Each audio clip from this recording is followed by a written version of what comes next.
A little fact that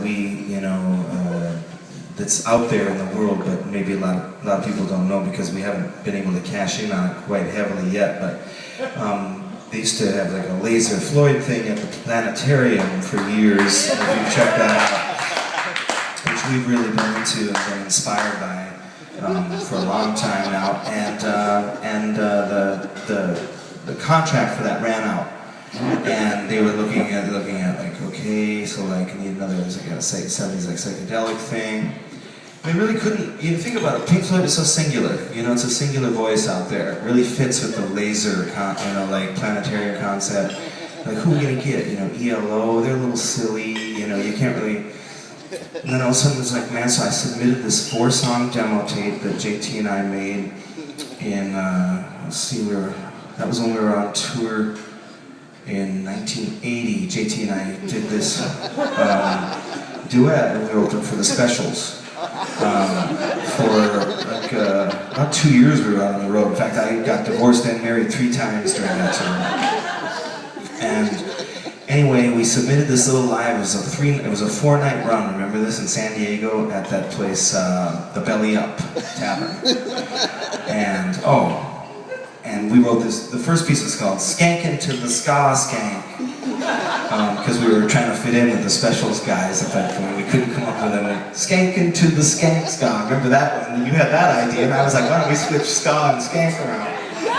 It was amazing, because then it was just like, man, everything open. The doors opened for us as soon as we switched those 2 words. Anyway, we submitted the tape, and they've been using our drum duet music for laser, so they call it laser reels now. Tickets have dropped off just a tiny bit but we feel that it's gonna with the right kind of because we're gonna release our record simultaneously on Redbox, Hulu. It's gonna rain down from the Hulu clouds. Netflix is gonna release it at the same time Hulu, and then LinkedIn is gonna release it as well. And it's gonna be fucking unbelievable. Viral! Yeah, that's what I mean, the whole thing's gone viral.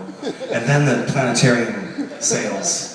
Watch that happen, man. I told you, social media, man. I was telling you that last month.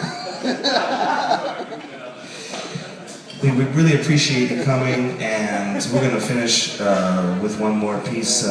This is, again, a piece that a lot of people mistake as a Takemitsu classical, contemporary classical piece, but it's actually, again, a piece by Waves.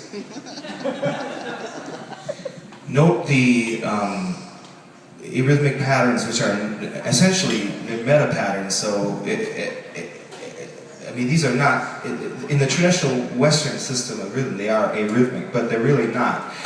We memorized it, or else I'd show you the charts. But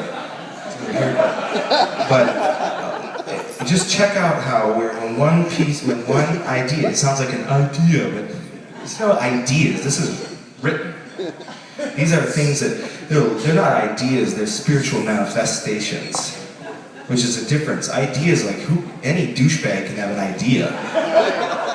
This is a spiritual manifestation of some gravitational spectral energy that JT and I just happen to be, pretty clued in on.